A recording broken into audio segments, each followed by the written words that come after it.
SDPI किसी पर depend होकर काम नहीं कर रही है, शुरू से ही नहीं कर रही है।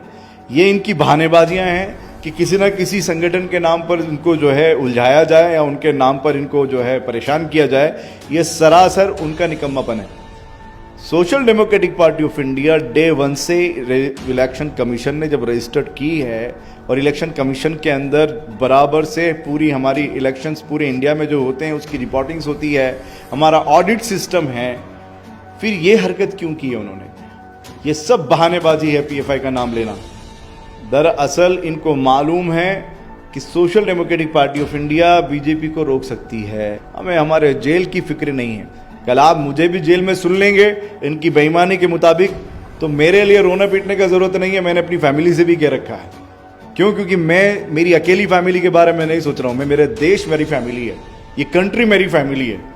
इसलिए मेरी फैमिली पूरी कंट्री है तो मेरी लाइबिलिटी पूरी फैमिली के ऊपर है, तो मुझे जेल जाने से भी नहीं डरना है और इस रास्ते में मरने से भी नहीं डरना। पल पल न्यूज़ से मैं हूं आपके साथ नदीम अकरम। लगातार बीते कुछ दिनों से हम लोग सोशल मीडिया हो चाहे मेन स्ट्रीम मीडिया हो, एक चर्चा जो है वो जोरों पर है कि एसडीपीआई के देश भर में दफ्तरों पर ईडी ने बड़ी कामयाबी हासिल की है।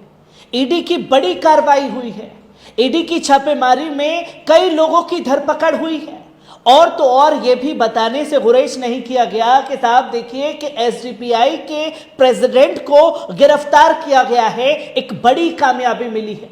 आखिरकार ये कितनी बड़ी कामयाबी है और इसके पीछे की हकीकत क्या है और क्यों एसडीपीआई के ऊपर ये कार्रवाई हुई है, इन तमाम सवालों के जवाब लेंगे। और इसी पर हमसे बात करने के लिए मोहम्मद शफी साहब मौजूद हैं, जिनसे मैं ये जानूंगा कि सर जिस तरीके से कार्रवाई हुई, आपके देश भर के दफ्तरों पर ईडी को बड़ी कामयाबी मिली, क्या हासिल किया? आपके प्रेसिडेंट को जेल की सलाखों के पीछे डाल दिया, क्या एसडीपीआई डर गई? ये तो आप अंदाजा लगाए डरा कौन है। ईडी डरी है या सरकार डरी है? बीजेपी जो सरकार चला रही है वो डर कर चला रही है। एक संविधान में उसकी एक मर्यादाएं हैं। उन मर्यादाओं के मुताबिक इंडिया चलना चाहिए, ना कि तानाशाही और खुद के सत्ता में बने रहने के, कहीं सत्ता नहीं चली जाए उस खौफ से इस तरह की शैतानियत करना चाहिए। तो ये कहना कि क्या एसडीपीआई डर गई अध्यक्ष को गिरफ्तार करना या जो है ऑफिसेस पर रेड करना, रेड करने वाले डर गए ना। रेड जिन्होंने की है, भाई आप ये बताएं उन्होंने अध्यक्ष को क्यों गिरफ्तार किया? डर गए ना वो। बीजेपी और संघ परिवार को मालूम है पूरे भारतवर्ष के अंदर संविधान को हाथ में रखकर लोकतंत्र की हिफाजत कोई कर सकता है तो वो है social democratic party of India, जिसको ये मालूम है कि देश का जो संविधान से देश चलना है इनके जुमलों से नहीं चल सकता, अमित शाह की धमकी से नहीं चल सकता, योगी जी की धमकी से नहीं चल सकता। ये लोग जिस तरह से देश चला रहे हैं, देश को गर्त में डाल रहे हैं, उससे कोई हिफाजत कर सकता है तो एसडीपीआई, हमें तो मालूम है और उन्हें भी मालूम है।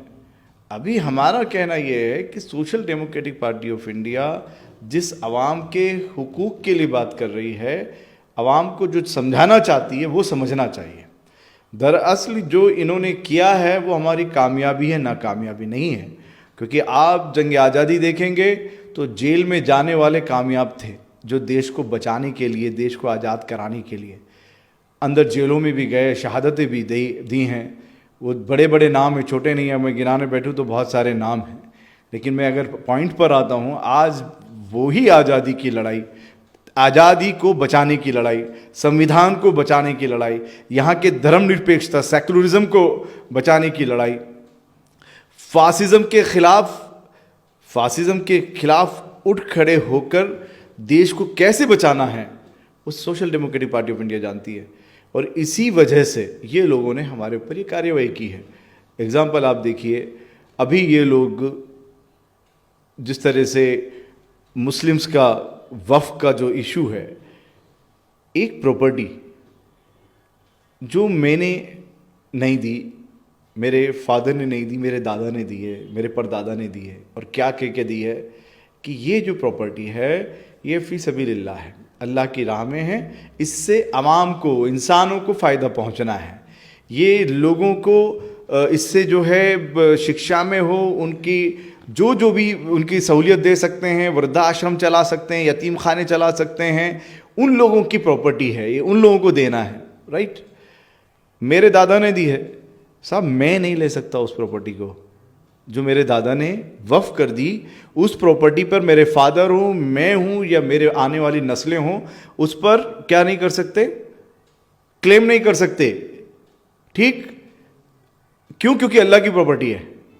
जब जो मुसलमानों ने, आप मज़हब के बात कर रहे हैं, मज़हब के मुताबिक कर रहे हैं, वक्त जितने भी जो मंदिर श्राइन बोर्ड चल रहे हो, या बालाजी का जो पूरा ट्रस्ट चल रहा हो, या दिगर जो हमारे सरदार सिख भाइयों का चल रहा हो, या क्रिश्चियंस कम्युनिटीज़ के अपने अपने ट्रस्ट चल रहे हों, उसमें दूसरा दखल नहीं दे सकता। क्यों? क्योंकि धर्म की आज़ादी है यहाँ पे, और धर्म की स्वतंत्रता अगर इनको समझ में नहीं आता है, क्योंकि संविधान पढ़े नहीं है, तो ये लोग 26 से 28 उठा के देख लें, आर्टिकल 26 से 28 क्या बोल रहा है कि स्वतंत्रता के अंदर हर एक मज़हब को, अपने मज़हब को ना सिर्फ मानने की बल्कि फैलाने की भी आज़ादी है। ये कौन होते हैं? लव जिहाद के नाम पर, धर्मांतरम के नाम पर ये जो हरकतें कर रहे हैं या जिस तरह से फैला रहे हैं। तो मैं वापस अपने टॉपिक पे आने के पीछे ये बोलना चाहता हूँ कि जिस तरीके से हम भी उसके अंदर इंटरफेयर नहीं कर सकते, उसमें सरकार क्या करने आई है? वो अल्लाह की प्रॉपर्टी है, वो ता क़यामत तक रहेगी। अंग्रेजों ने भी माना है इस बात को। दो बार उन लोगों ने उस वक्त में वक्फ के लिए एक्ट बनाए हैं कि मुसलमानों की, जबकि अंग्रेजों से लोहा लिया है मुसलमानों ने, हजारों लाखों लोग शहीद हुए हैं, सिर्फ जेल में नहीं गए हैं मुसलमान देश की आज़ादी के लिए। ये मैं हवा में बात नहीं कर रहा हूँ, हिस्ट्री है। इंडिया गेट भी गवाह देता है। अभी हाल ही में एक लोग भी बोलते हैं किताब है, उसमें हज़ारों लोगों की, तो उसके अंदर फहरिस्त है जो ऑन डॉक्यूमेंट है। तो पॉइंट ये है कि जो ये सरकार यहाँ पर मुसलमानों को डराकर संपत्ति छीनना चाहती है, जो वक्फ की संपत्ति है, जो आवाम के लिए अल्लाह की संपत्ति है, वो कभी भी हम मंजूर नहीं करेंगे। सिर्फ हम इसी की बात नहीं कर रहे हैं कि मुसलमानों की वक्फ प्रॉपर्टी, किसी भी धर्म की जो उसकी आज़ादी है, उसको उसके मंदिर में जाने की आज़ादी हो, उसको गुरुद्वारे में जाने की आज़ादी हो, उसको अपने ईसाई धर्म को फैलाने की आज़ादी हो, वो जो अपनी उनको जो आज़ादी है, उस आज़ादी को भी हम नहीं छीनने देंगे। तो अपनी आज़ादी कैसे छीनने देंगे?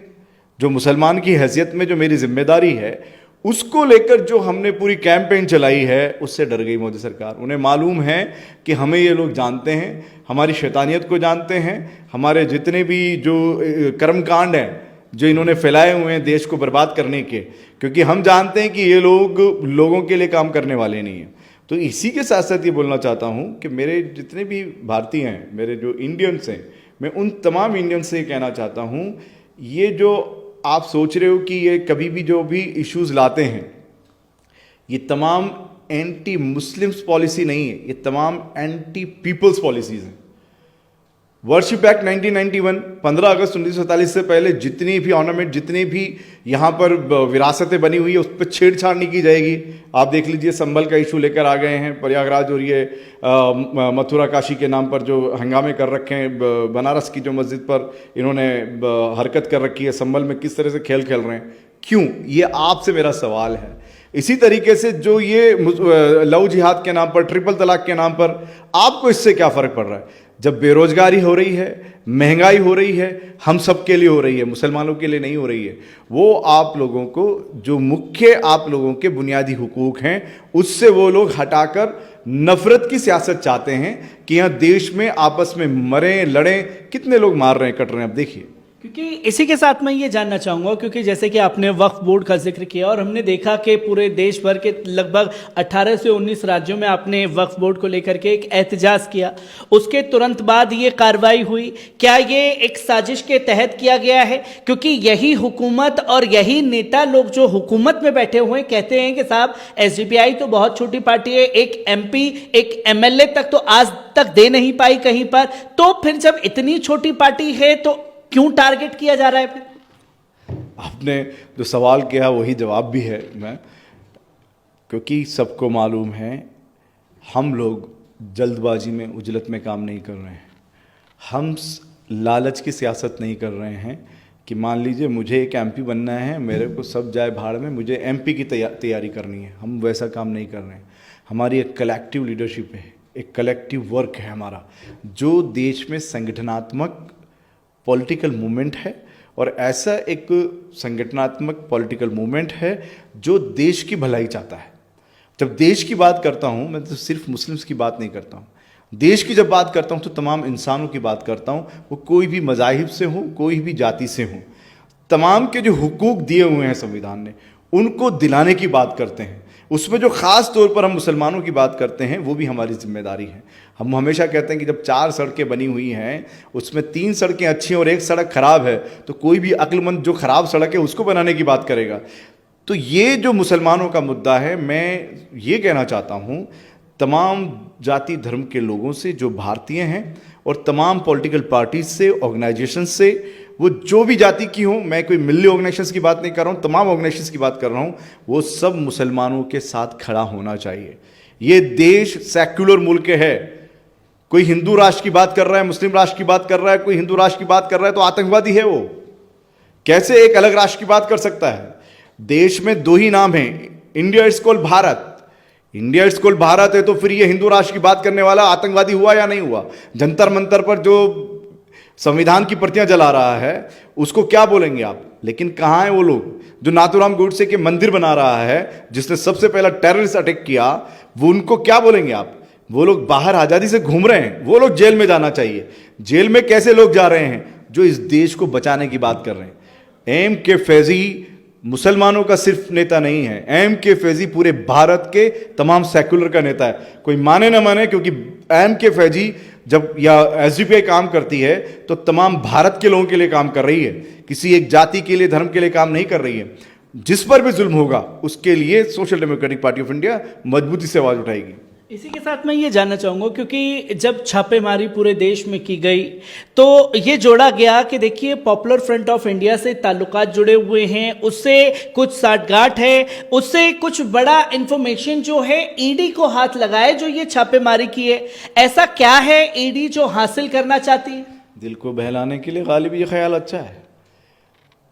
एसडीपीआई किसी पर डिपेंड होकर काम नहीं कर रही है, शुरू से ही नहीं कर रही है। ये इनकी बहानेबाजियां हैं कि किसी ना किसी संगठन के नाम पर इनको जो है उलझाया जाए या उनके नाम पर इनको जो है परेशान किया जाए। ये सरासर उनका निकम्मापन है। Social democratic party of India day 1 से इलेक्शन कमीशन ने जब रजिस्टर्ड की है, और इलेक्शन कमीशन के अंदर बराबर से पूरी हमारी इलेक्शंस पूरे इंडिया में जो होते हैं उसकी रिपोर्टिंग्स होती है, हमारा ऑडिट सिस्टम है, फिर ये हरकत क्यों की है उन्होंने? ये सब बहानेबाजी है, पीएफआई का नाम लेना। दरअसल इनको मालूम है कि social democratic party of India BJP को रोक सकती है, इसलिए उन्होंने अपने गोरखों को भेजा है। ईडी हो, एनआईए हो, आईबी हो, अभी ये लोग अपने बच्चों को मुंह दिखाने के लिए जो इन्होंने पढ़ाई की है उस पर काम नहीं कर रहे हैं। ये किस तरह से अपने आने वाली नस्लों को मुंह दिखाएंगे कि इन्होंने इतनी मेहनत करके ये जॉब हासिल की है और लास्ट में संघ परिवार और बीजेपी के लिए काम करने लगे। ये मैं बार बार कह रहा हूं और अभी भी फिर कह रहा हूं कि भाइयों, तुम्हें सरकार नहीं देती है पैसा, जो पब्लिक है ना उनके टैक्स से आपका घर चलता है। अगर आप मोहम्मद शफी हो, एम.के. फैजी हो, या नरेश हो या नरेंद्र हो, आप अगर उनको एक अवामी तौर पर परेशान कर रहे हो, सरकार का साथ दे रहे हो, तो आप दलाली कर रहे हो, नौकरी नहीं कर रहे हो, हलाल की रोटी नहीं कमा रहे हो। आप जब अगर सरकार के मुताबिक चलते हो, आपको चलना चाहिए इंसाफ के मुताबिक, रूल्स मतलब हमारा जो लॉ ऑफ रूल है, हमारा रूल के मुताबिक चलना चाहिए, कानून क्या कह रहा है उसके मुताबिक चलना चाहिए। लेकिन आप लोग सरकार क्या चाहती है, अमित शाह क्या चाहते हैं, मोदी क्या चाहते हैं, उनके मुताबिक चल रहे हो। इसलिए ये आप समझना है, आप समझिए आपको अपने आने वाली नस्लों को क्या दिखाएंगे। किसी का, आपके कोई फादर किसान होंगे, कोई आपके नौकरी कर पेशे वाले होंगे, कैसे आपको पढ़ाया है, आप अपनी मेहनत से यहाँ पे सीट्स पर पहुँचे हैं, अपनी मेहनत से ब्यूरोक्रेट्स बने हैं, आप वफादारी करिए, मैं एक आखिरी सवाल आपसे लेना चाहूँगा कि हमने देखा कि जिस तरीके से एम के फैज़ी साहब को जेल की सलाखों के पीछे डाला गया और फिर ये तस्वीर दिखाने की कोशिश की गई कि और लीडरों को भी इसी तरीके से जेल की सलाखों के पीछे डाल देंगे, कार्यकर्ताओं को जेल की सलाखों के पीछे डल जाएंगे, तो क्या एसडीपीआई की जो मुहिम चल रही है एक एम के फैज़ी के जेल जाने से रुक जाएगी? क्या रुकी? क्या मुहिम रुक जाएगी जो एसडीपीआई की मुहिम है? क्या रुकी? पूरे इंडिया के अंदर एम के फैजी साहब के अंदर होने के बाद भी पूरा वर्क चल रहा है। मोहम्मद शफी के अंदर जाने के बाद भी पूरा वर्क चलेगा। मोहम्मद शफी जेल में जाके खुश होगा, वहां जाके ऐसा रोना पीटना नहीं करेगा। मोहम्मद शफी सोच समझ के इस रास्ते में आए हैं। इसी तरह से तमाम कैडर सोच समझ के इस रास्ते में आए हैं। Social democratic party of India का असली कैडर कभी भी नहीं डरेगा। Social democratic party of India का जो कैडर है वो आवाम की फिक्र करेगा, उन बच्चों की, हमारी जो बहनें हैं, वो बुजुर्ग हैं जिन पर ज्यादतियाँ हो रही हैं, जिन पर जुल्म हो रहा है, उनको रोकने की फिक्र करेगा। अपने शरीर की या अपनी ख्वाहिश की या अपने कपड़े की या अपने मकान की फिक्र नहीं करेगा। Social democratic party of India का कैडर नहीं डरने वाला। और social democratic party of India का ये भी याद रखना चाहिए, लोग साथ देने वाले हैं, पीछे भी नहीं हटने वाले हैं। आज ही रोज़ा इफ्तार में आप देख लीजिए, जो मिस्टर दौलत हैं, मिस्टर दौलत रॉ चीफ रहे हैं, आज हमारे रोज़ा इफ्तार के अंदर थे। चीफ जो पटना चीफ जस्टिस थे इकबाल साहब, आज हमारे रोज़ा इफ्तार के अंदर थे। ओपी शाह साहब जो कि नेबर कंट्रीज़ को आपस में कैसे उनके डायलॉग्स बने, आपस में भाईचारा बने, जिस पर काम कर रहे हैं, 2 किताबें लिख चुके हैं ओपी शाह साहब, वो आज हमारे बैनर पे थे, साथ में थे। मुस्लिम पर्सनल लॉ बोर्ड के वाइस प्रेसिडेंट उबैदुल्ला खान आजमी साहब आज हमारे साथ थे। मुस्लिम पर्सनल लॉ बोर्ड के जो जनरल सेक्रेटरी हैं फजलुर रहीम मुजद्दिदी साहब, वो आज हमारे साथ में थे। हमारे साथ लोग हैं, उनको भी मालूम है, जो लोग देख रहे हैं कि कौन लोग काम कर रहे हैं, कौन लोग कुर्बानी दे रहे हैं। इसे social democratic party of India का कैडर को 2 रिस्पॉन्सिबिलिटी है। एक, लोगों के विश्वास, उसे कैसे जीतना है। दूसरा, इंडिया को कैसे बचाना है। हम इन 2 चीज़ों पर फोकस कर रहे हैं। हमें हमारे जेल की फिक्र नहीं है।